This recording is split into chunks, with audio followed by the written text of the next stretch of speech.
दोस्तों, दान से बढ़कर कठिन कार्य इस पृथ्वी पर दूसरा कोई नहीं है। हर व्यक्ति अपने अनुसार ही दान करता है, परंतु जब आपके पास पर्याप्त धन या अनाज ना हो तो आप दान कर सकते हैं। इसीलिए अधिकतर लोग इस कठिन कार्य से दूर ही रहते हैं।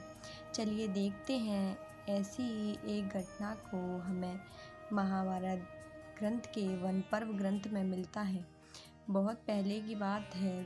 कुरुक्षेत्र में एक मुद्गल नाम के ऋषि अपने पत्नी और बेटे के साथ रहते थे और वे भिक्षा मांगकर एक दौड़ धान इकट्ठा कर लेते थे। उससे हर 15 दिन में अपने यहाँ इष्टिकृत नामक यज्ञ किया करते थे।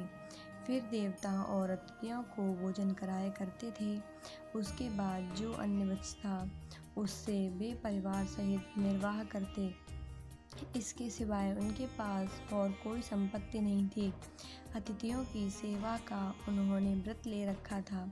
इस प्रकार किसी के प्रति द्वेष न रखकर बड़े प्रसन्नचित्त से अतिथियों को अन्न देना और शुद्ध भाव रखना, दान करना, यही उनके जीवन का व्रत था। इसलिए वह एक द्रोण अन्न 15 दिन के अंदर कभी घटता नहीं था, वह बराबर बढ़ता रहता था। सैकड़ों ब्राह्मण और विद्वान उसमें से भोजन पाते, परंतु उसमें कमी नहीं आती थी। मुनि के इस व्रत की ख्याति बहुत दूर तक फैल चुकी थी।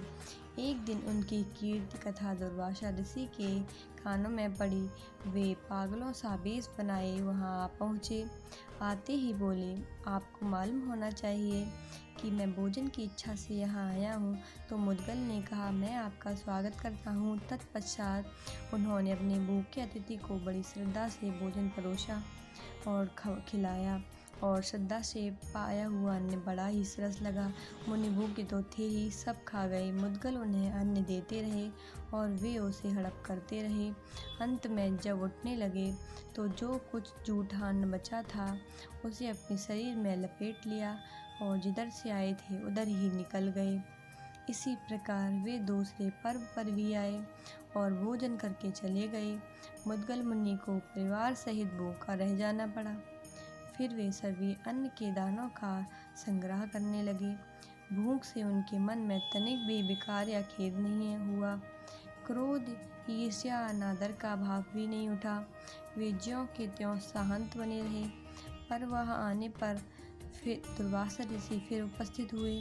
इसी तरह वे लगातार 6 बार प्रत्येक पर्व पर आए, परंतु कभी भी मुद्गल मुनि के मन में कोई विकार नहीं देखा और हमेशा उनके चित्त को शांत और निर्मल ही पाया।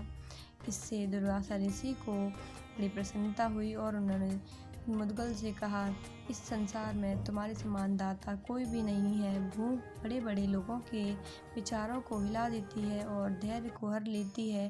जीभ तो रसना ही ठहरी, ये तो रस हमेशा रस का स्वाद ही करने वाली है। भोजन से ही प्राणों की रक्षा होती है। मन तो इतना चंचल है कि इसको बस में करना अत्यंत कठिन जान पड़ता है। मन और इंद्रियों की एकाग्रता को अब तप कहा गया है। इन सब इंद्रियों को काबू में रखकर भूख कष्ट सहकर बड़े धन प्राप्त करना अत्यंत कठिन है, परंतु तुमने यह सब सिद्ध कर दिया है। मैं तुमसे बहुत प्रसन्न हूँ और अपने ऊपर अनुग्रह मानता हूँ। धैर्य, इंद्रिय, शाम, तम, दया, सत्य और धर्म, ये सब तुम में पूर्ण रूप से विद्यमान है।